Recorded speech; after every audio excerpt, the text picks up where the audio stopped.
Greetings, everyone. This is me again, Zahra Bazak. Okay, I was looking at some of the verses in Surah Furqan. I'm just going to show you. And so, the Muslims, some of you cannot take it, that he's a false prophet. I, I know it's heartbreaking, but you must take it. And also, be careful how you treat women. Please be kind, because in the Quran, well, some Muslims might think this ayat has been abrogated, and is it in Surah Furqan?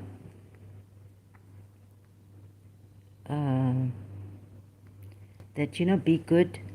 Those ignorant, when they address you, say peace to them and all this.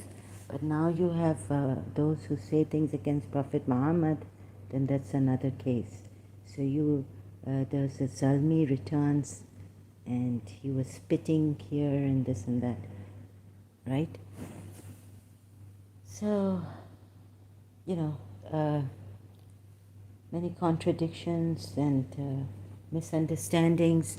As Shias, we thought that no matter what the Sunnis do against us, we have to be patient, right? The only thing is that if they come against our lives, threatening us or wanting to kill us, then we can defend our lives, right, ourselves. So we remain patient and all that, because of course against Prophet Muhammad we need to stand up and fight other men, but against each other, believers and Muslims and believers, no. We need to keep patience until or unless our lives are in danger, or our properties and all. We might leave the properties behind anyways. So like that,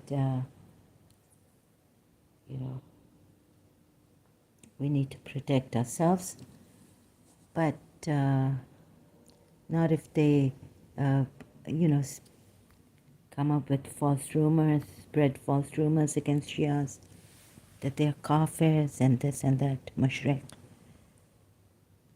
idol worshippers, polytheists. Okay, so starting with the Surah Furqan now. Yeah, and the spoils of war, actually.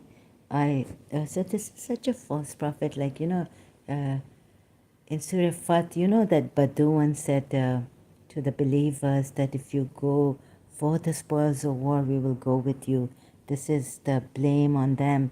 And then, but here we're told, twice that, and he promises other victories that you were so far unable to realize, which Allah has already encompassed, and ever is Allah over all things competent. Abundant, and with abundant spoils which they shall acquire. Allah is most mighty, most wise. So I think there are some, just to cut myself again here, there are some Pakistanis who really don't know Arabic or anything.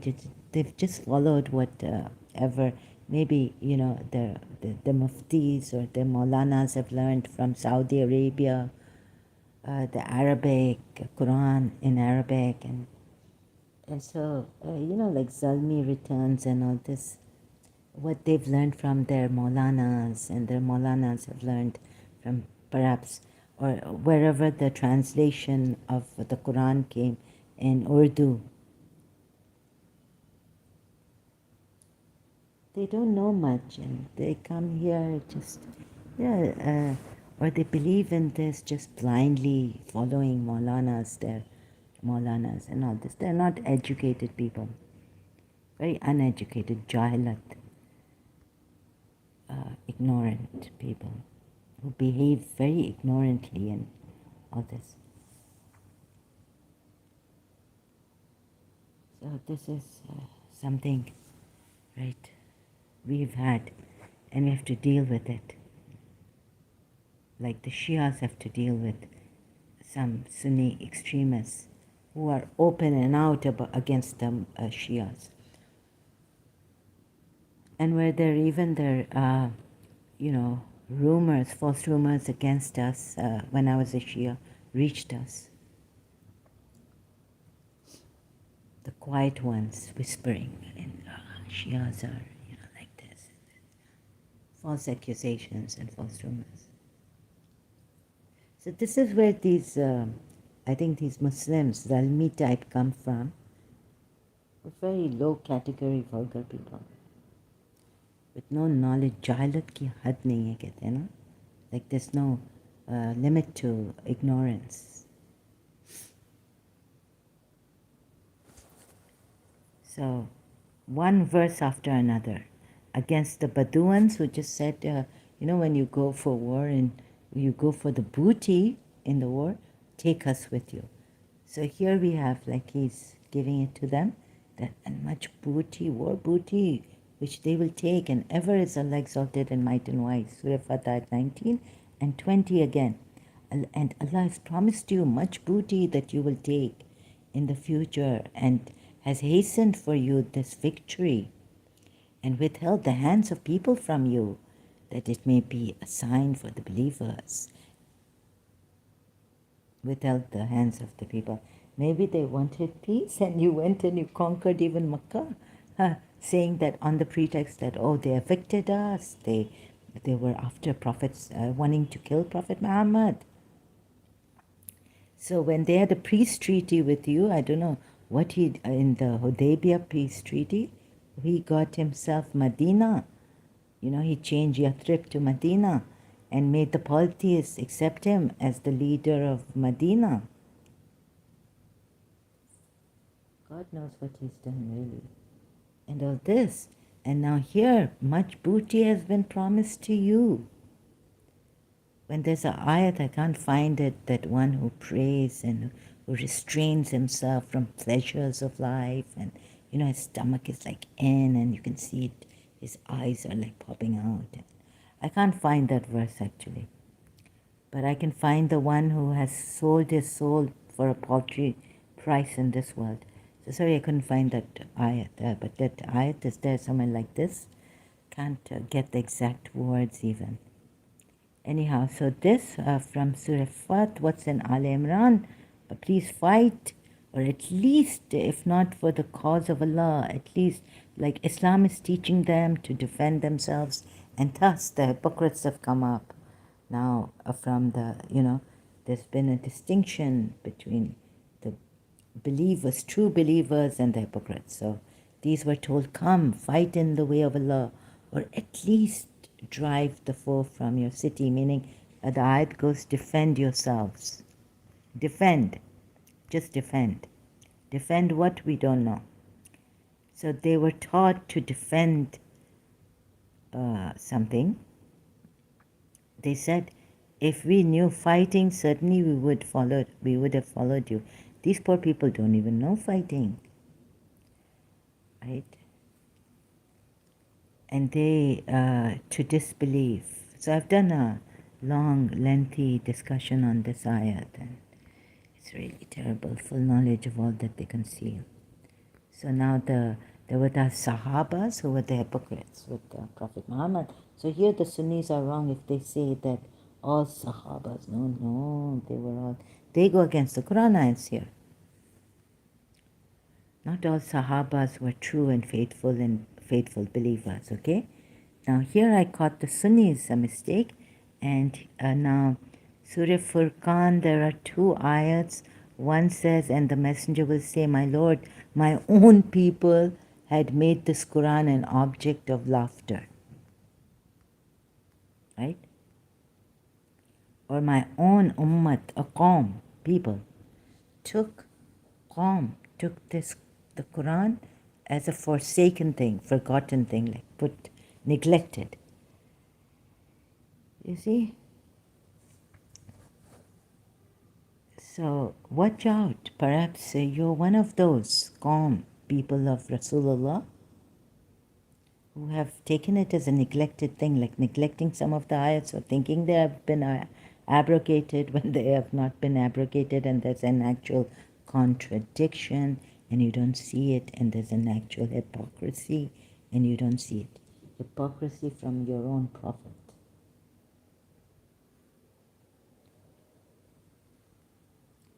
And and thus have we made for every prophet an enemy from among the criminals.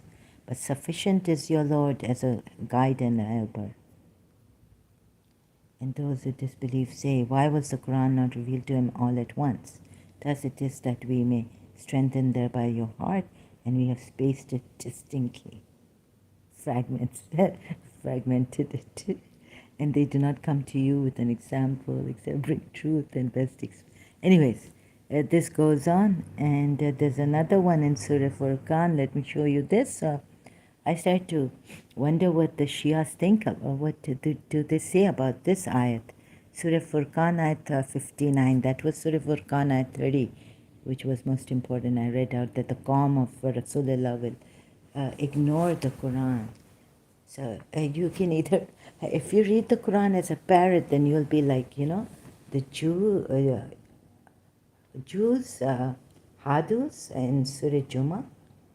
You just read because your mother is reciting it to you and you understand not, but you understand what your mother is reciting to you, or a Molvi has come, or your father is reciting to you, and like that you just take it, but you're not really paying attention.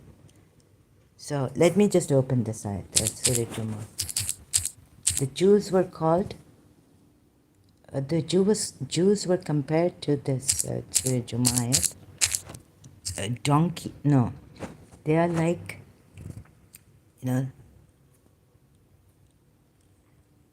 he was sent among the unlettered messenger, purifying them, teaching them the book and wisdom, although they were before in clear error. And to others, why would they be before in clear error, the Jews and the Christians? Anyhow, and to the others of them who have not yet joined them, it is the bounty of possessor of great bounties. The example of those who are entrusted with the Torah, look at the example given. Entrusted with the Torah now, the example of you people, Muslims, who are entrusted with the Quran and then did not take it on, is like that of a donkey who carries volumes of books. Wretched, miserable is the example of the people who deny the signs of Allah, and Allah does not guide the wrongdoing people. So whatever the Sunnis used to tell us, and we used to say, these people, the things are given, that they didn't take the Quran properly. They didn't even take Rasulullah to the proper position where he should be put in. They haven't recognized their prophet. And so what can we do? And Allah does not guide the wrongdoing people. So we can try, if they come to us and talk to us in a civilized manner. But we cannot do other than that, right? So wretched is the example of the people who deny the signs of Allah, and Allah does not guide the wrongdoing people. And some of you Pakistani Muslims who come here and do the things you do, not even sticking to reason and the Quran ayats which say when you pass by ignorant people. I mean, as a Shia, if I pass by ignorant Sunni who's laughing at me and saying kafir, kafir, and, taunting me like this, what would I do? I would quietly put my head down and walk away, saying peace to them. Because in my religion, I was confused. This verse has not been abrogated, which is in Surah Furqan, I think, as I was reading Surah Furqan recently. That when you pass by some ignorant people, or whatever they say to you, pass by with dignity and say peace to them. So we didn't think that this verse was abrogated. Because you see, they target Shias, of course they can't target Ali, Imam Ali also as the fourth caliph. They only target us and what we practice, and they think we have brought this in our religion. But many beautiful things we have really made this religion into, which it isn't. So there are some terrible ayats. Wretched is the example. Okay, so you see this? So some of you Pakistanis who come here, you don't know your Arabic, you haven't done your research, you are like, yeah, wretched is your example. You are like the donkey who carries volumes of books but doesn't know what they don't, you've just kept it behind you, like the calm of Rasulullah is said here in Surah Furqan, who have put the Quran behind, neglected. You just read the Quran as a parrot. You don't understand it. And how could you? Because you were not taught. And the Quran says, look properly. The Quran ayat says, reason. Apply reason, otherwise rizq will be on you. Nijasat will be thrown at you by Allah. You don't do that. So you have rizq on you. You have nijasat on you. You have abomination on you. Right? So now Surah Furqan ayat 59, I'm looking at this and I thought, what is this? Like some say khabar. Okay, so now and the translation is all aware. This, about this. Who is this? Allah or the one well informed? Shouldn't it?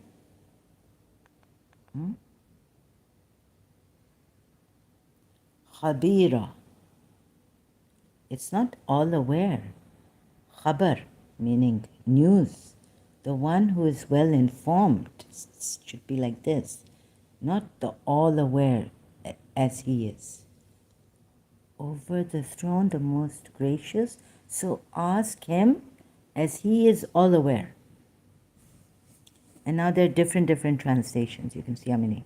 So the whole ayat goes, please bear with me. I'm sorry about this. 59, Surah Furqan, ayat 59. You see, it says, he who created the heavens and the earth and what is between them in 6 days, and then established himself above the throne. I don't know what that means, actually. The most merciful, so ask about him, one well informed. Right? Oh, before I forget, how could I not?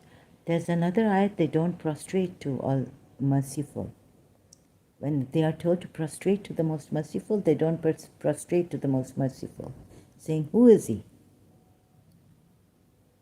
Now it's saying, ask, so they refuse to prostrate to the most merciful. It's like Shaitan didn't prostrate to God. Oh, sorry, Shaitan prostrated to Allah, but didn't prostrate to Adam.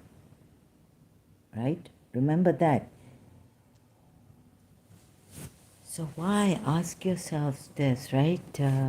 Since they were asked to prostrate to the most merciful in Surah Furqan, this is not Al Imran, by the way. These websites, they don't completely what do you call them? Open up. So now so it's written, I, the Prophet. And I'm looking at the various, like how the translations have been put. This part of the ayat. He is all merciful, so ask any cognizant of him. Now who is cognizant of him? He's the best informed. Him, the one who knows. The beneficent. Ask anyone informed concerning him. Then about him of any acquainted with such things. I wondered, ask any informed person about him. Informed person? Any. Such. This. So anyways, I had to then, because of this, all the various translations, I had to go to multilingual Quran. right? And it jumps up. We go to ayat 58 to see the explanation. And you can see where the Shias also have made a mistake in this.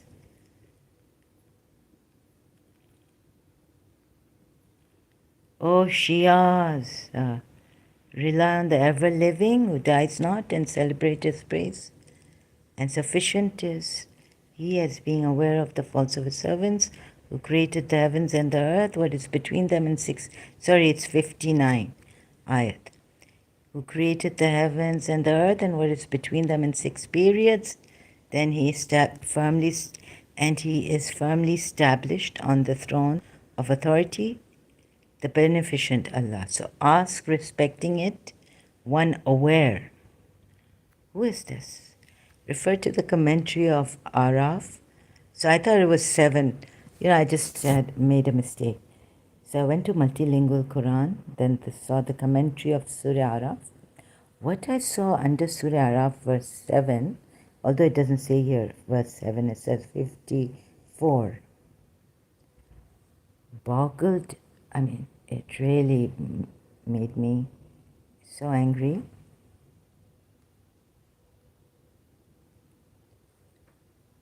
It's that he knows,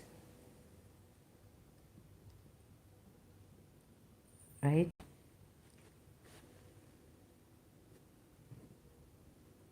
Surah Araf. Look at this. The messenger of Allah will bear witness over their followers when they will be asked to give their report about them. The Holy Prophet, see commentary of An-Nisa 41, will be a witness over all the witnesses, which means he was present in the times of all the prophets. Now I remember that verse. So where is it? Al Imran, right? 44. When they were drawing lots about Bibi Maryam's guardian, you were not there. Now what happens is, the Shias want to insist, so this is the ayat, right? Surah Al Imran, verse 44. That is from the news of the unseen, which we revealed to you, O Muhammad, and you were not with them. But they insist that he was present there, because the commentary says so, that he was present with all the prophets. No, he was, what? But here it says, O Muhammad, okay, they might say he was not with them. Okay, you were not with them when they cast their pens, as to which of them should be responsible for Mary. Nor were you with them when they disputed. But the Shias would say, he was present, but he was not with them. He was not in flesh with them. So they insist, anyhow, whichever way you might want to take it. What is this? The Holy Prophet will be a witness, okay, which means he, meaning the Holy Prophet, was present in the times of all the prophets.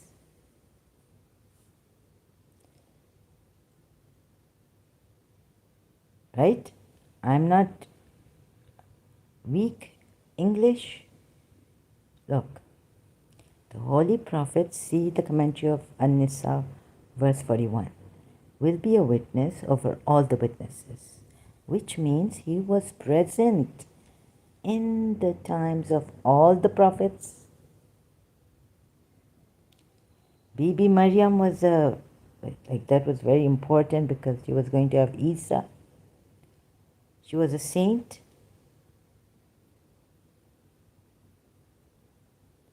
And he should be present at that moment, right? Because he's told of that moment.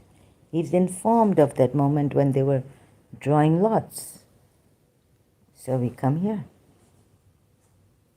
This is the announcement. This is of the announcements relating to the unseen. Okay, I'm having some problem here.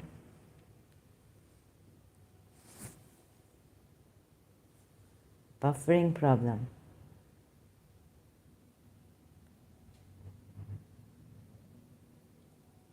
Sorry, I just had some buffering problem here.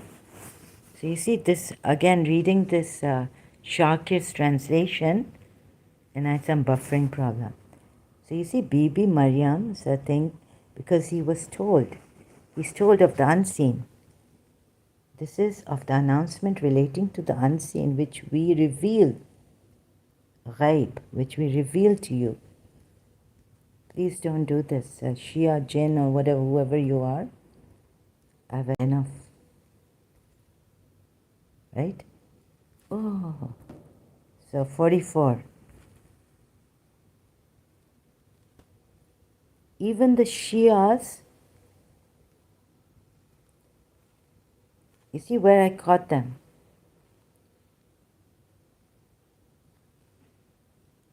Their mistake. They insist that he was there in the time of all the prophets, Prophet Muhammad, present in some way or the other. Maybe, but no, the ayat says you were not there. And when the angel said, "Oh Maryam, surely Allah has chosen you above the women of the world, has chosen you, and all this purified you." Okay? And then verse 43, okay? And then, I didn't read it out. And then verse 44, where is it? I missed it. This is of the announcement relating to the unseen which we revealed to you, and you were not with them when they cast their pens to decide which of them should have Maryam in his charge, and you were not with them when they contended with one another. You were not with them. Shias insist that he was there. Anyways, this is how they insist. Ghaib means unseen. Hello, Hindu UB fan. Hello. Welcome. This is how they insist he was there. Ghaib means unseen.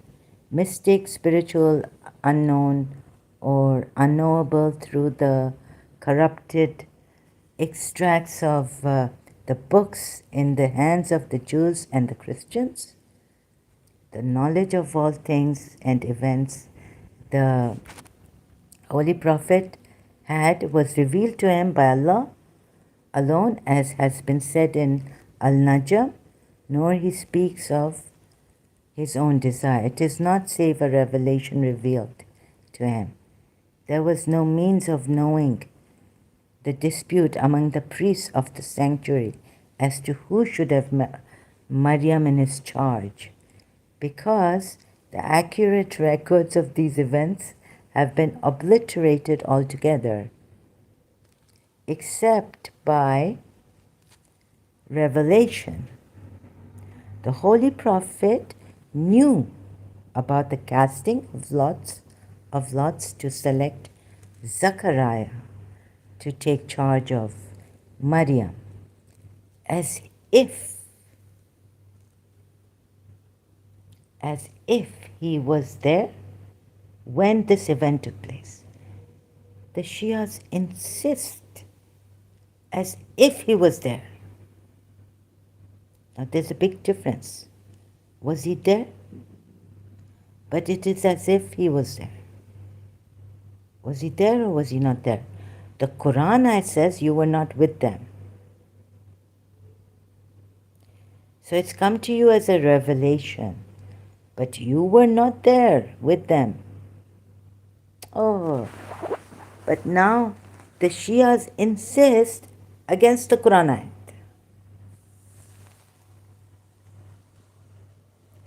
As if he was there with this event when this event took place. You see this? As if. If is a big thing here. As if is a big thing. Big difference. The Quran ayat is saying you were not with them. And the Shias are being made to think through the Imams that as if he was there when this as if because the revelation came to him as if he was there, but he was actually not there, the Prophet. Then the other commentary says that he's been present with them, all the messengers, all the prophets.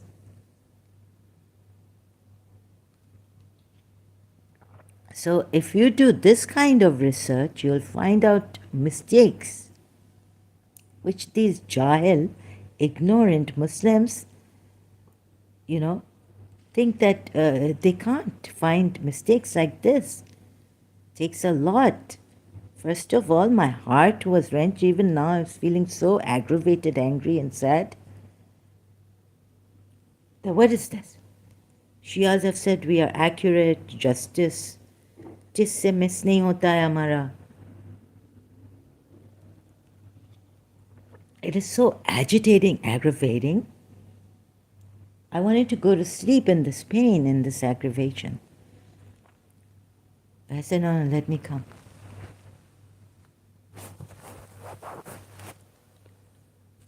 Now look at this word. Oh, Allama Majlis. Oh, this is... Now what I'm about to read is really something. Imam Muhammad bin Ali al-Baqir has related that Abdul Muttalib, the grandfather of the Holy Prophet, what happened to him? You know what happened? Had 9 sons, and he had vowed that if a 10th son was born, he would sacrifice him in the name of Allah. However, in Surah Maida, you're told that drawing lots or something is haram in the way you're told. But here, it's a different drawing of lots. It's not towards an idol, and this is halal. Okay? So, he had vowed that if a 10th son was born, he would sacrifice him in the name of Allah. He vowed. Then Abdullah, the father of the Holy Prophet, was born, and to fulfill his vow, his father, Abdul Muttalib, vowed, right? And to fulfill his vow, he made preparations to sacrifice Abdullah, him, in the name of Allah. But his friends and relatives requested him to ascertain if camels could be sacrificed. So it's a big thing. Now you've already made a vow. Now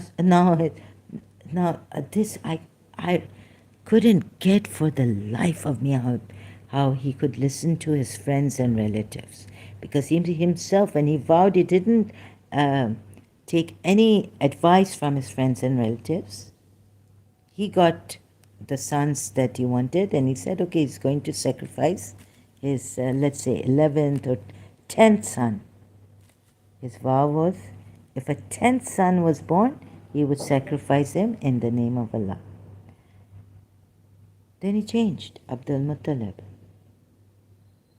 because his friends and relatives requested him to ascertain if camels could be sacrificed in Abdullah's place by casting lots, as was done to select Zechariah to take charge of Maryam. So they could have put this story, because in Surah Maida, the casting of lots is haram, not allowed, forbidden. But now they say different kind of casting of lot. This type is allowed in Islam to take. Okay, so in the first casting of lots, 10 camels against the life of Abdullah. The name of Abdullah appeared again. This means he should have been sacrificed. The casting of lots was repeated 8 times.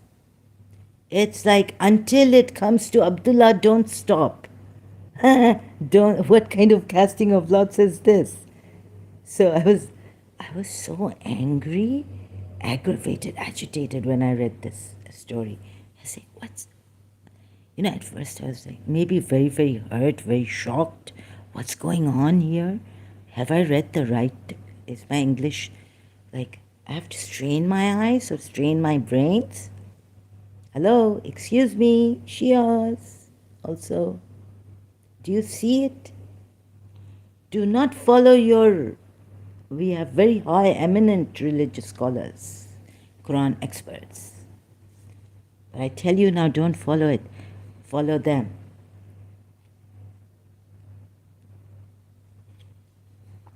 Please, please, please do your own research, and I've made it easy for you. Although it wasn't easy for me. In my condition and all this, I had chronic fatigue and plus now the things on me attack. So I was thinking Sayyid Yusuf Zaidi should have promised to make my health well before, giving me all the truth about, but also with that chronic fatigue and that thing I was, given the books to read. Now, you see, if the person's health is not well, you need a good, strong mind, you need a strong body to do all the research. I can remember, go to ex-Muslim Ahmad. He remembers because he has a strong mind, a strong body. I can't remember anything. I can't prepare. Okay? But still, I'm telling you this story. Shias. It seems like until now, come on, once it's like probability 1 in 10 times, at least one time the lot would go to Abdullah, right? Or no, or to the camel, I mean, to the camels. Then they put what? 10th time. Then with 100 camels. Okay, I may not have read this properly. I just want to be fast with this. You can read it. The casting of lots chose the sacrifice of 100 camels in place of Abdullah. So now Allah has accepted 100 camels. So Abdul Muttalib repeated the casting of lots with 100 camels thrice. Now you keep doing it. It's like I'm telling my mother, we have this, let's say this divination or something, right? Principal will not come to your place. Amma, can you do it once more? Beta, how many times? Okay, another time. Once is the first time it's very good like it. Allah, Amma, please do it again.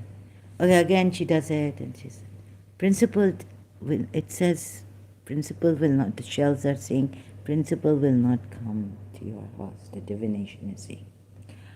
Please do it once, third time. Is this right? What do you do when you do istikhara? Even the Sunnis do istikhara sometimes, I've heard from a Muslim friend, non-Shia. About marriage and all this, and then maybe in your dream it comes or something. You do the istikhara while you say nafals or you say namaz, and then you give a thanks namaz, right? Anyhow, so God will show you in your dream, But once the istikhara comes, no, it's not good for you. Are you going to say, I'm going to take another istikhara?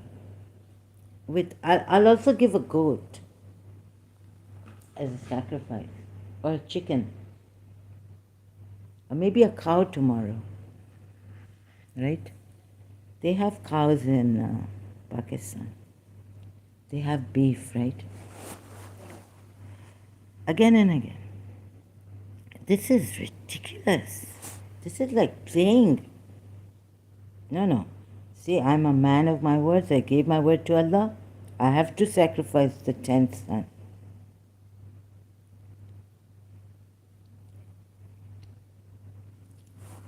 No. So then this is really in, Allama Majlisi's book, Hayatul Qulub, really. So then the thrice, now with 100 camels, casting lots, and received the same answer. What? Then he was satisfied that Allah wanted to spare the life of Abdullah. Okay. Oh, so these many times it's going to Abdullah now. Sorry. No, it's going to the camels. Casting of lots with 100 camels thrice and received same, when he thrice they received the same answer. Here's something. Okay, the casting of lots was repeated 8 times, adding 10 more camels every time, and on all occasions it was Abdullah who was selected, but at the 10th time, okay, here at least, the 10th time with 100 camels, the casting of lots chose the sacrifice of 100 camels. You see this? This is where I got shocked to my, what is this? In Shia Islam. Then, in the place of Abdullah, camels, the arrow came, the lots, pointed to the camels, so that the camels will be sacrificed. Then he was satisfied that Allah wanted to spare, okay, skip some here. Then he was satisfied that Allah wanted to spare the life of Abdullah, the father of the Holy Prophet. The Holy Prophet used to say, I'm the sons of 2 sacrifices, Ismail and Abdullah. Really, but neither was Ismail sacrificed, nor was Abdullah sacrificed. They were spared. I am the sons of 2 sacrifices. Actually, this true sacrifice is Hussein, they say.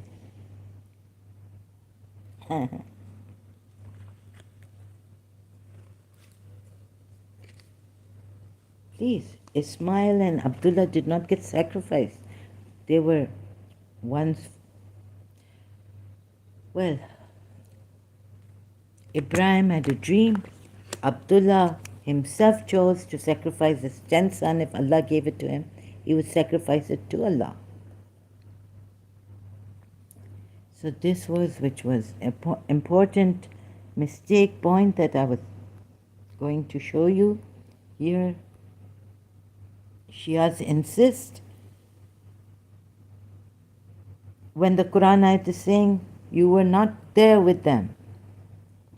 So I don't know how, maybe it was as if he was present. This is very important, right? There was no means of knowing. As if he was there when this event took place. And what did you just read before this? In Surah Araf, the commentary under ayat, what? 6, which means he was present in the times of all the prophets. How was he present? Because he will be a witness over all the witnesses. Surah Nisa ayat 41, which means he was present in the times of all the prophets. It is obvious that the omniscient Creator, all aware of everything that took place, will bear before them what they used to do. That the omniscient will do. Upon their mouths and their hands will speak to us, and their feet will bear. Surah Yasin, we will put a seal upon their mouths, and their hands will speak to us, and the feet will bear witness as to what they used to do. So I don't know what the Shias mean, my former religion, when they say that the Holy Prophet, see commentary of An-Nisa, Surah Nisa at 41, will be a witness over all the witnesses. This is what the ayat says, which means, now it's the commentary, which means he was present in the times of all the prophets, that the prophet was present. Then it says, please please look at this. Please check this yourselves. Please go to multilingual Quran. Just put multilingual Quran on Google search. You'll get the website. Go inside the website, tick the commentary section, all that. Go to the, I've shown you before. This means the Holy Prophet was present in times of all the prophets. Now what does it say here?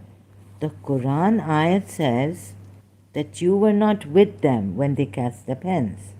Which of them should have Maryam in his charge?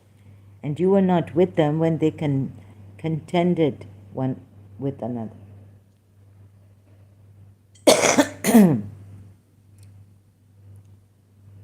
He was not there with them. But he's told as because ghaib, unseen knowledge has come to them.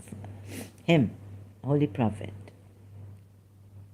Holy Prophet was revealed to him by Allah alone, as has been said in Al-Najm, is not taught, revealed to him, the one who revealed. There was no means of knowing the dispute among the priests of the sanctuary as to who should have Maryam in his charge, because the accurate records of these events have been obliterated altogether at the time, except by revelation. So the Holy Prophet knew about the casting of lots to select Zechariah to take charge of Maryam, as if he was there when this event took place. But he wasn't there. But they insist as if he was there. But all they have to say is that he wasn't there, and that only through the revelation can he find out, and as he has found out, right? So right, as if he was there, but he wasn't there actually, right? He wasn't there. So why are you saying he was present? Surah Araf under Ayat 6 commentary, right? Why are you saying that the Holy Prophet will be a witness over all the witnesses? That's Surah Nisa, Ayat 41. Which means, and now the commentary, this is the commentary also, which means he was present in, which means he, not with a capital E, the Holy Prophet was present in the times of all the prophets. Oh my God.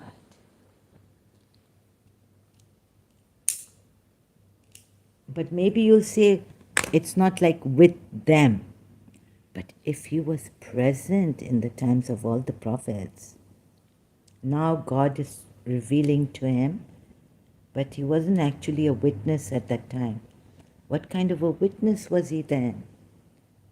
And to tell you about the All-Merciful, Surah Furqan. Maybe that's why the Jews couldn't believe in him.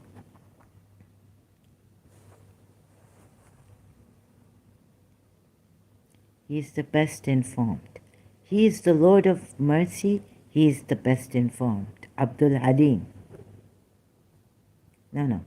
Some of you say, and this is what the Shias, that he is aware. The one ask, so about this most merciful, so ask about him, the most merciful, one well informed. I, the Prophet. Some say it's the Prophet. This also. So by wahi, revelation, and that he, making him a witness, Allah informing him, or he was a witness also of those prophets. And he was there.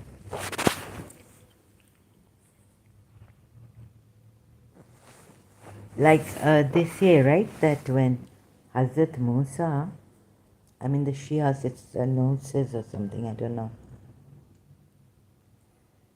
when the tree was burning and bush was burning.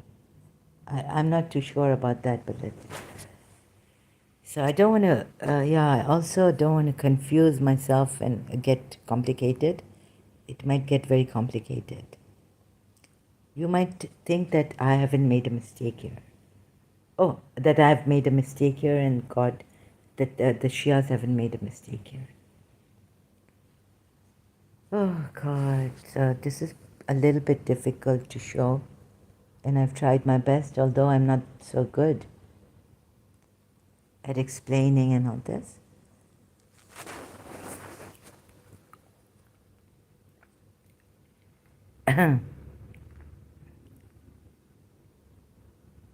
But it says here, as if, since he's going to be a witness to all of us, Surah, or not me, it means his ummat, Surah Nisa, ayat 41. Let me show you. You know what a witness is.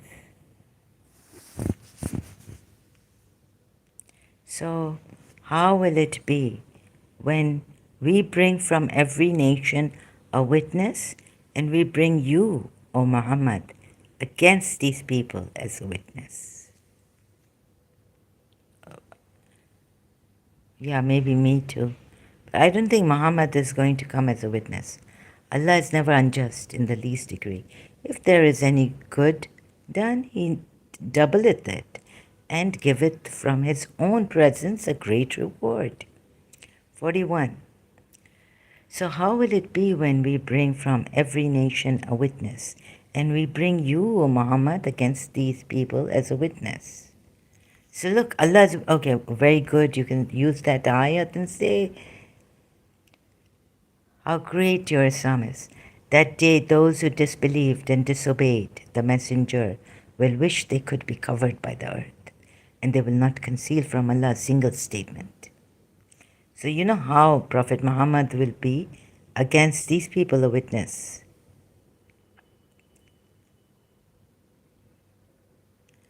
So we will bring from each people a witness.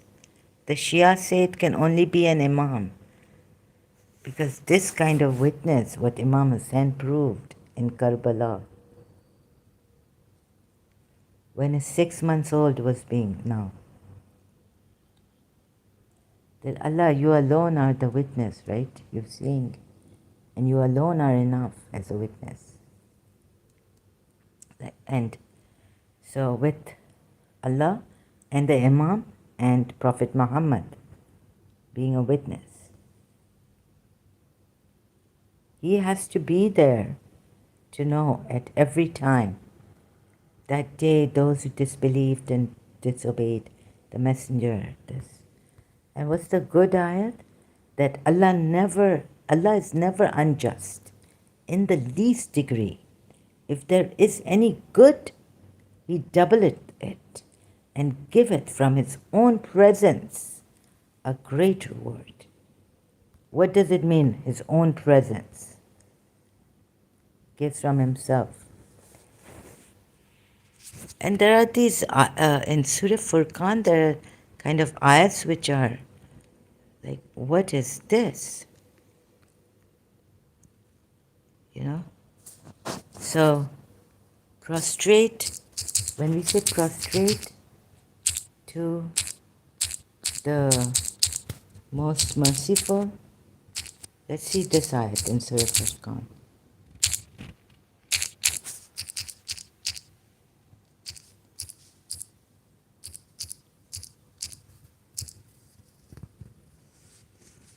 When it is said to them, prostrate to the most gracious, they say, what is the most gracious?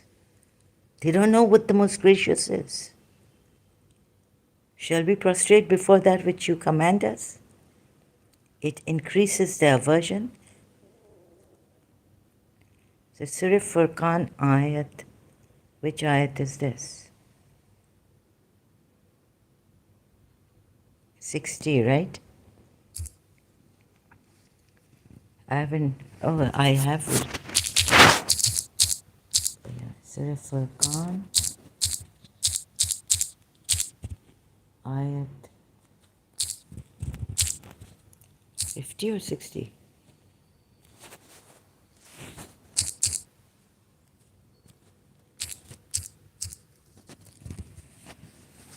Oh God. What does it say here? And when it is said to them, prostrate to the most gracious, they say, and what is the most gracious? Should we prostrate to what you order us? And it increases them in aversion.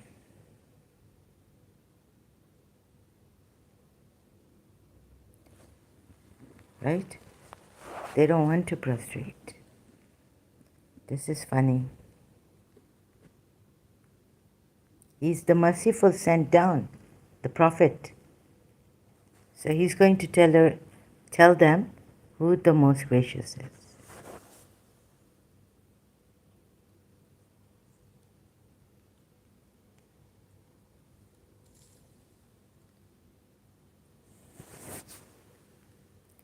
So ask about the most gracious, thou, to the one, to whom? Over the throne, the most gracious. So ask him. Ask who? Him with a capital H. Ask Allah, right? Who is the all-informed. Do you see this? And they put it like, I, Prophet, even the Shias. Not only the Sunnis have made a mistake in this. Look at this. Behi doesn't mean the one. It's with a capital H. H. Do you see this? It's with a capital H. Oh my God. It could be telling you 59 verse. Like that day I was at Ex-Muslim Ahmad. He was showing that, when you enter houses, say salam to yourself, it says there. Although they say salam to the one there or each other. It's not like that, the ayat. When you enter houses, he was saying, what a funny thing. The ayat itself says, say salam to yourself. What a funny thing. Assalamu alaikum to me. At least in the namaz prayer, you say, peace be unto me. May Allah's peace be unto me. Something like this. But when you're entering someone else's house, you don't say, peace be unto me. Or sorry, salam, yeah. Greeting, hello, hi, to me. Now Hindu UB fan has come. And if he reads that ayat, I can't remember the number, so I have to search it out. Ex-Muslim Ahmad, I have to acknowledge him. I have to make an acknowledgement. And who have you acknowledged here in this part? Someone else?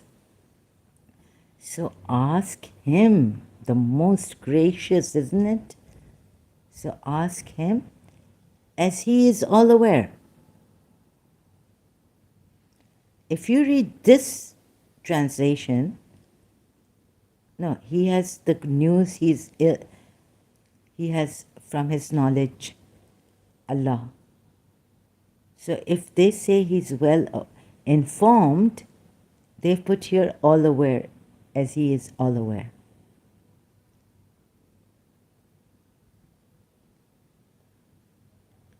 Khabira. What's Khabira? The one who informs you, right? From where khabar comes. You see, like in Urdu we say khabar. Oh, goodness. The one who is the source of information, maybe. You see where your translators, even the Shias have made a mistake here. Not the one who is well informed by the most gracious. There are so many mistakes in the Quran. It is really sad that and some Pakistanis, They just read it through parrot reading. And I wonder where the Arabs are, right? The Pakistanis don't know the meaning of nikah. Now, your mother or your father or your Maulvi or your Quran teacher came and taught you nikah. What is nikah, Maulana sir? Nikah is marriage, marriage, marriage. No, it's not.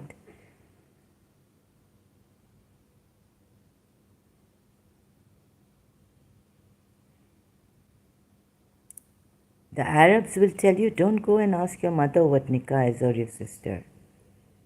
I mean, of course, if you're an Arab, you're going to say aqad, contract. You're not going to say nikah, come to my nikah.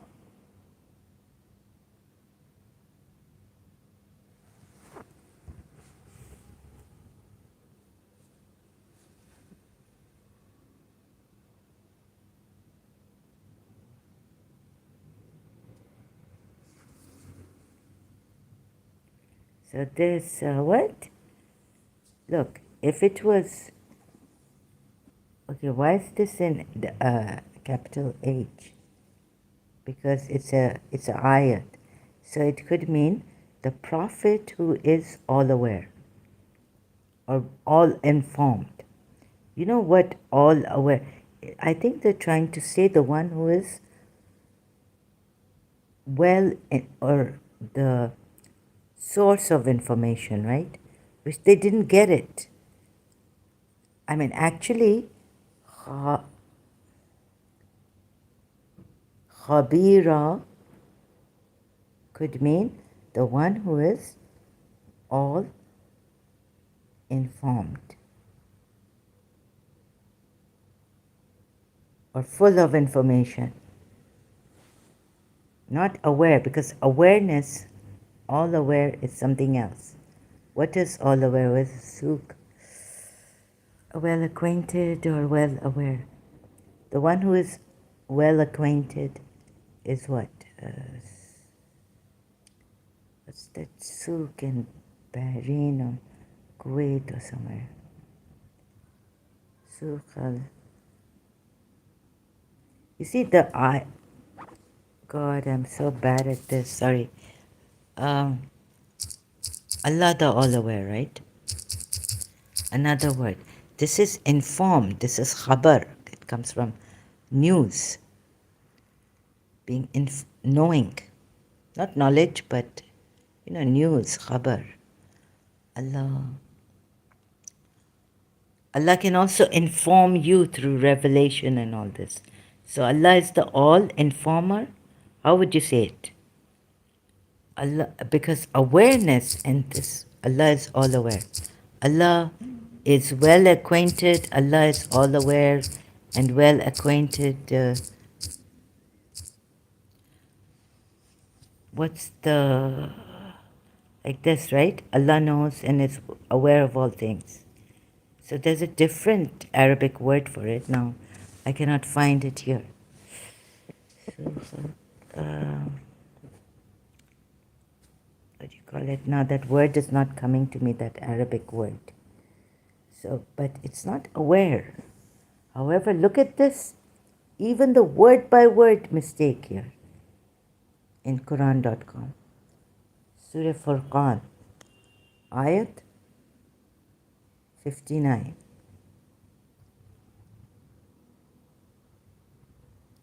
How many mistakes? How many mistakes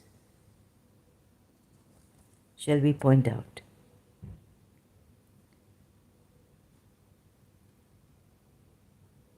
And you will be stern with the disbelievers who are working hard.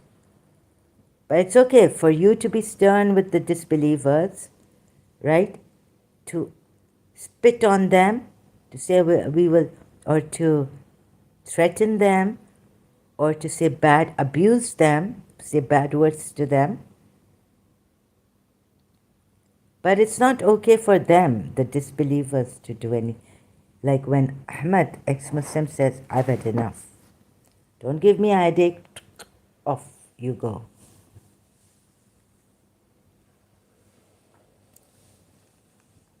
So it's okay for you to behave badly, abuse people, like an ex-Muslim Ahmed's this thing they were asked saying, what was it? Or some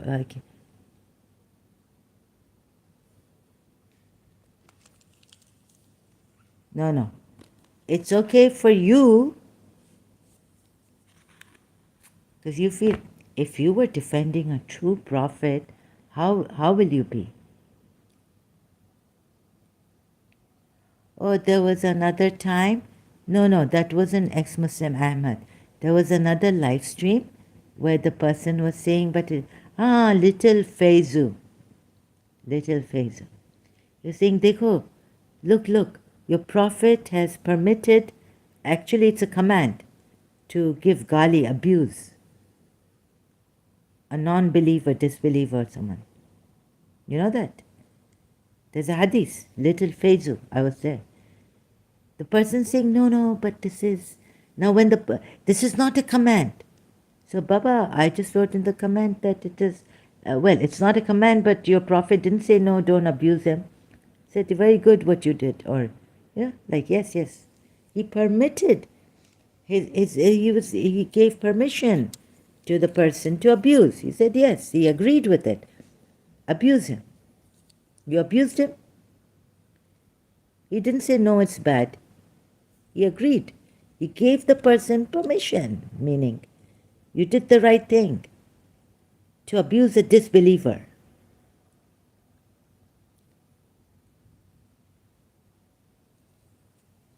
The thing which is bad for the disbelievers, if the disbelievers abuse you, you say, this person, disbeliever.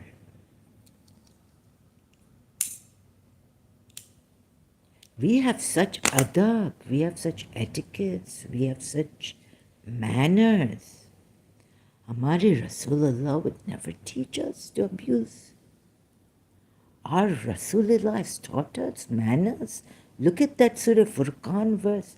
If some ignorant person addresses you, tell them very nicely, like peace, and be in a dignified manner, pass them by. Saying peace to them, giving them peace.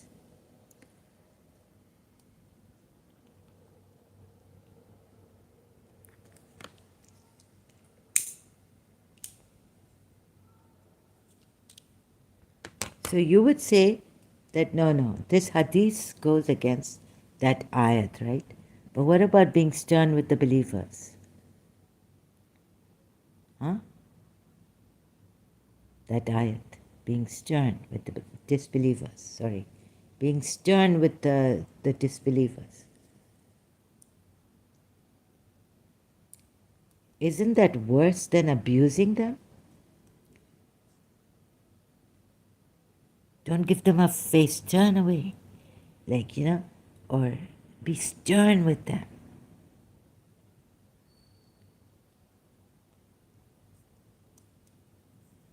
Treat them sternly, maybe. That's okay when this is such a bad manners. Such bad manners. Right? Now what is this verse? This part. Look at it. So, the most gracious, so ask him as he is all aware. What is this? As he is all informed. Right? Full of knowledge. Like Allah is full of knowledge. Or Allah is all informed.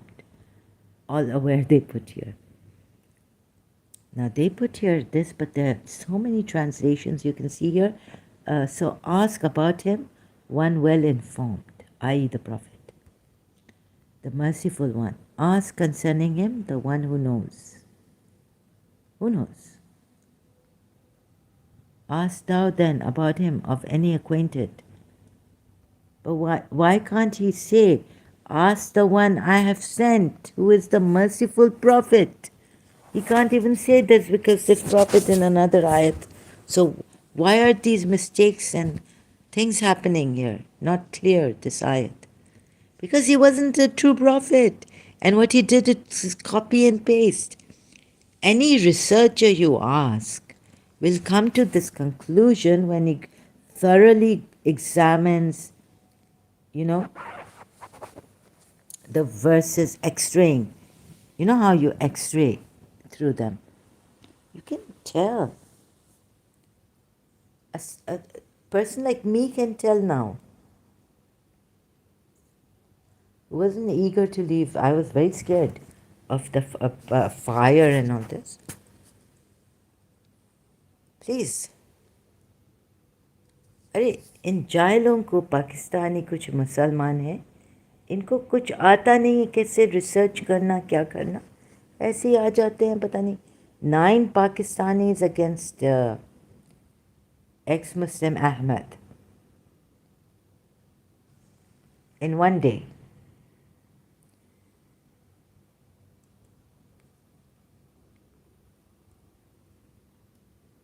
Right?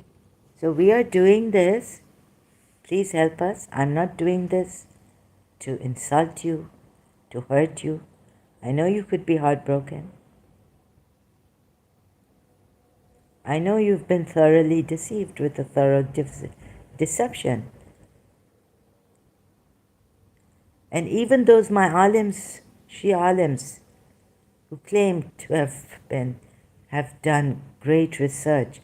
How did Allama Majlisi close his book, writing that I'm only concerned about the truth, not what people say or do or, against me.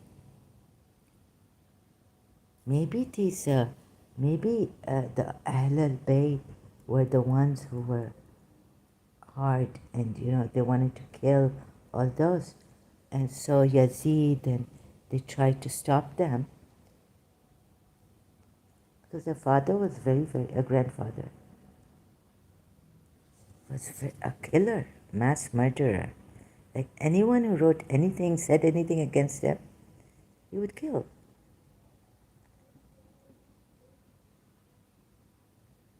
So if I can object to Surah Ahzab verse 37 and then come to Surah Ahzab verse, I would say, oh my God, Ya Rasulullah, what is this?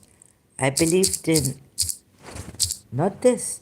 I believe that I was told when all avenues of peace are closed,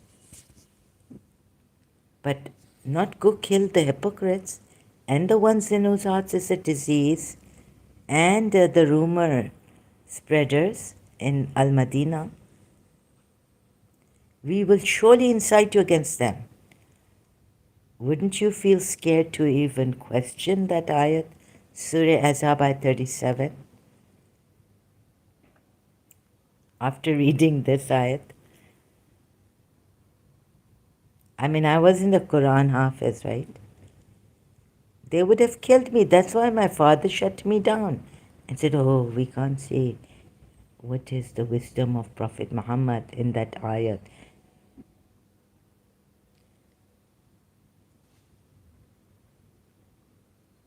Because he knows we can't say anything against Prophet Muhammad. We can't even bring a question out as a Shia. Because you will be massacred with a complete massacring. Here. And as an apostate, when you become, if you question, if you go deep in this, have your parents, your grandmother, your father ever told you, don't study too deeply, you'll go crazy. Like there are people in America studying PhDs. They are PhDs now. Those who go to the moon, astronomy, how much do they have to study? Scientists, how much have they studied? They're always in their lab doing some experiments, studying. experimenting. दिमाग खराब. अच्छा, one told me कि you've studied a lot. That's why your mind has gone like berserk. Beta, or something like, don't study so much. Accursed, wherever they are found, being seized and massacred completely. So some Shias know that if we ask our Maulana, he might get offended. And if he's a Sayyid, he could get doubly offended.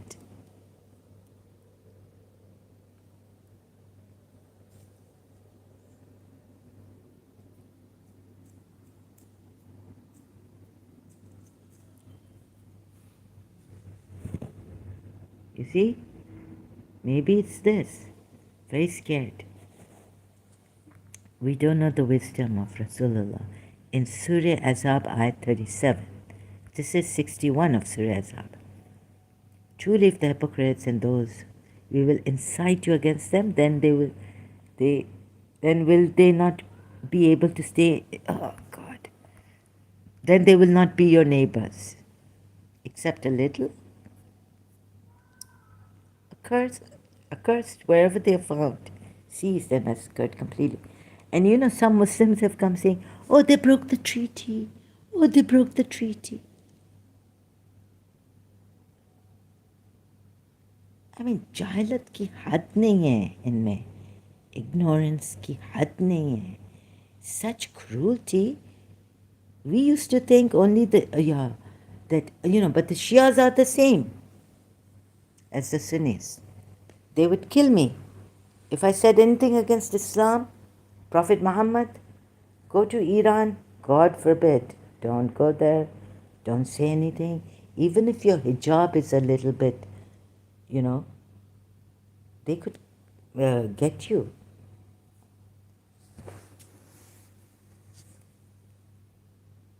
Very, very cruel people. Extremely cruel. The more alim, the higher they study. I mean, they're cursing the Prophet Muhammad's and Ahlul Bayt's and Islam's enemies, left, right, and center. I mean, every day they would curse. Before speaking, they salute the Prophet and then curse the enemy. Salute Ahlul Bayt, then cursing. This is how even the Shias are made to hate and curse until you are alive. Curse the enemies of Islam, the enemies of Allah, the enemies of Prophet Muhammad, the enemies of Ahlul Bayt.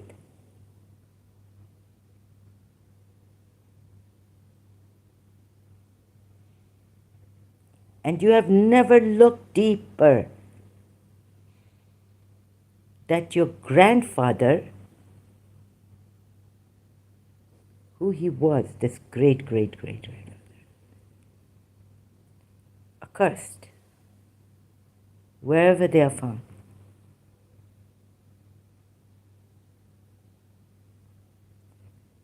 What has he done in 37th verse of this surah? Zainab bin Josh and with Z. What has he done in the 4th and 5th verse? Made a mistake, hasn't he?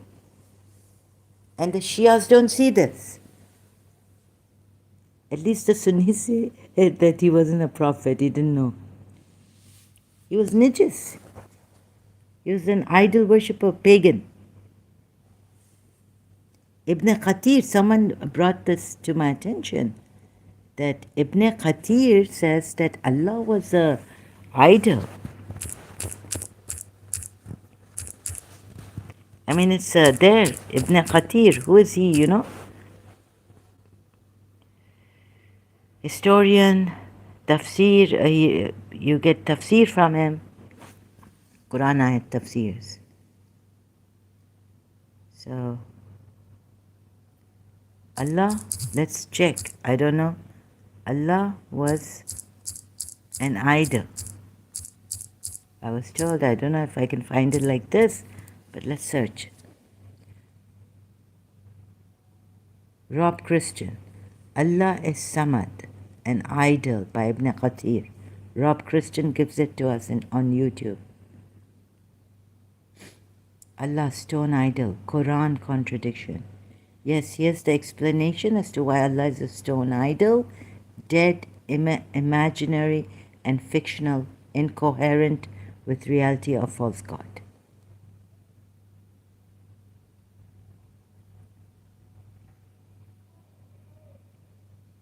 So Rob Christian has given it to us.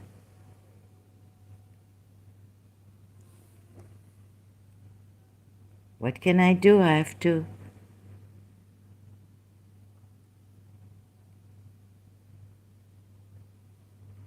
This is Quran contradiction, Quran-contradiction.link. So Quran Tafsir Ibn Qatir, Surah 71, Nu, Ayah 21.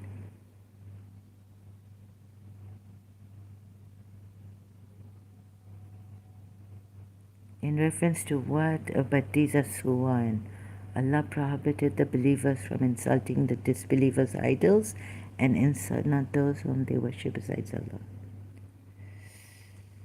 So this is great work, from Rob Christian. Look how he's found out. Maybe many they will want to hide this. Allah is Samad, an idol by Ibn Qatir. So by piecemeals, myself also looking at the ayahs and then some help from these giants who have studied the tafsirs, remember the tafsirs, all this, and will not hide it from us. So they've worked it out that Allah is Samad, right? So an idol by Ibn Qatir. Samad was an idol.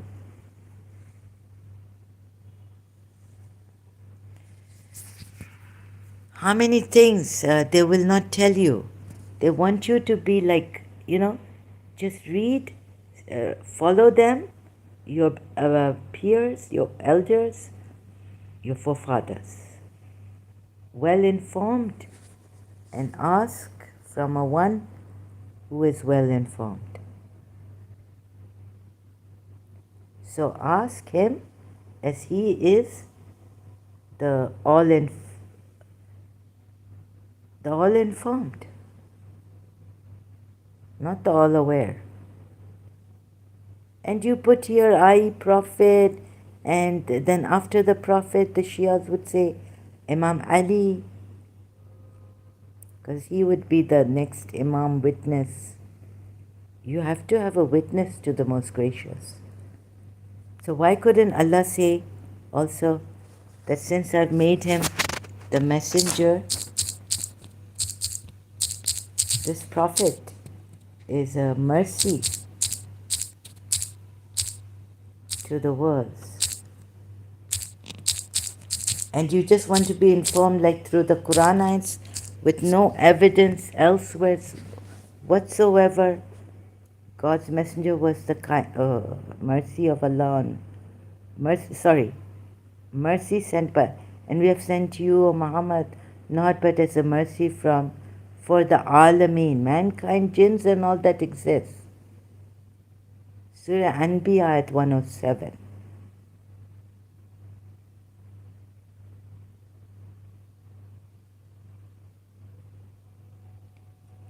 So ask the one we have sent.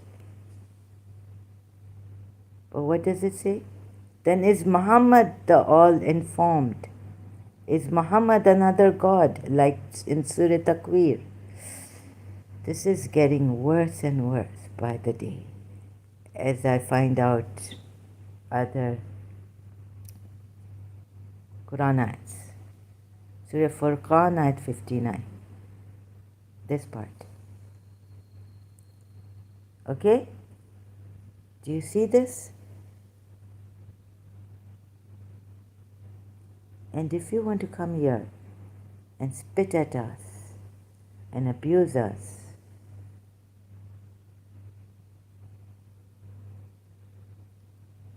I should have someone, because you think this is Pakistan or this is your Islamic country and they should let you go. No, no. I've put my heart, soul, everything in this, risking it to be sure that I'm not going in the hellfire and that I know who is going in the hellfire. Because you will see the hellfire. You will surely see the hellfire. Okay?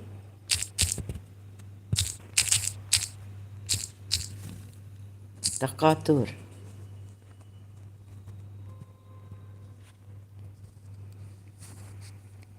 Did he show you the hellfire?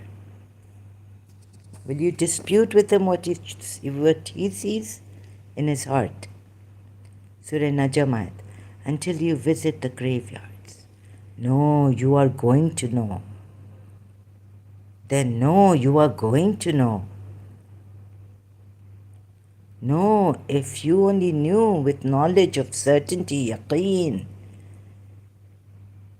you will surely see the hellfire. Then you will surely see it with the eye of certainty, yaqeen. He can't show you what he has seen on the horizon. He can't show you Naeem, which is paradise, garden of Naeem, the pleasureful paradise, right, or heaven. Now, then you will surely be asked that day about pleasures, Naeem, right? What have you done? What have you done? Here, that you will surely see paradise. Show us. Competition and worldly increase diverts you from what? Keeps you occupied. Like you say, I have an occupation. Ooh, what if that poor principal of mine, she said, I have an occupation, right? What if her occupation diverted her from Allah? Well, she used to say 5 times, praise God. And she was a Muslim. She is a Muslim. She's alive. 90 years old, 91. Until you visit the graveyards. So you're not allowed to. The mutual rivalry for piling up the good things of this world diverts you from what? Allah, right? It just says diverts you. What a short way, succinctly put, but unexplained. Vague, open to interpretation. Competition in worldly, they have to put in brackets here. Let's see what they've put here. Diverts you the competition to increase. Okay. Very succinctly put, I must tell you. Competition, which is, of course, you shouldn't compete in the world, diverts you the competition to increase, not your occupations. Regard keeps you occupied. Or maybe your work keeps you occupied. You think, oh, I'm a lawyer, I'm working, I go 5 times prayers. Time aa gaya. Azan ho gayi, azan ho rahi hai, chalo bhago. Ramzan हुआ है, चलो fasting करें. हज का pilgrimage का month है, चलो हम हज जाएंगे, सऊदी अरेबिया, मक्का जाएंगे, मदीना जाएंगे. फिर जाओ अपना काम करो, फिर 5 वक्त की नमाज पढ़ो daily. Competition increase diverts you. Increase, it says here. Yeah, here also it says diverts you.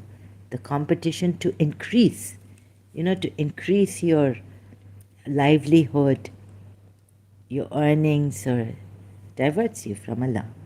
5 वक्त की नमाज पढ़ लेना याद करके. Until you visit the graveyards. No, you are going to know.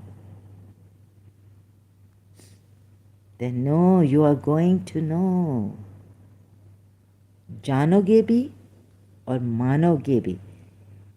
No, if you only knew with a Baba, okay, we're going to know. No, if you only knew with knowledge of certainty, yaqeen, ilm al-yaqeen, right? You will surely see the hellfire.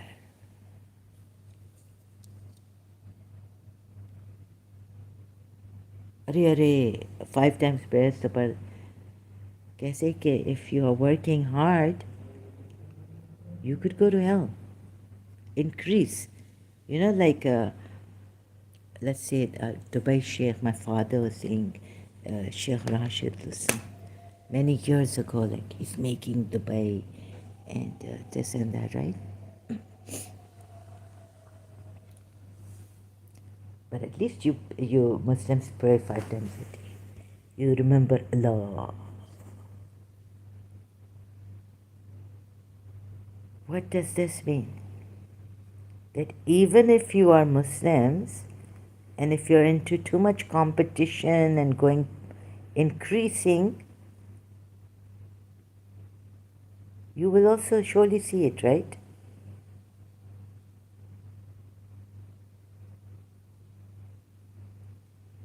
Then you will surely be asked that day about pleasure. What you enjoyed, bounties you enjoyed. Allah, Allah, Allah. The worldly bounties you enjoyed. इसका मतलब है, could our Arab Muslims, believers even go and surely see this? So stop your competitions. Bring down buildings. Be like very, very simple. Oh my God. Okay. I have to go now. This sound has come. Someone, my neighbors are doing something. Thank you so much, Hindu UB fan. Thank you so much for being here. God bless you and your country and your people much, and your family members much always. Have a wonderful, great day. Please stay away from Islam, as the apostate prophet used to say when I was following him. Be intelligent and hope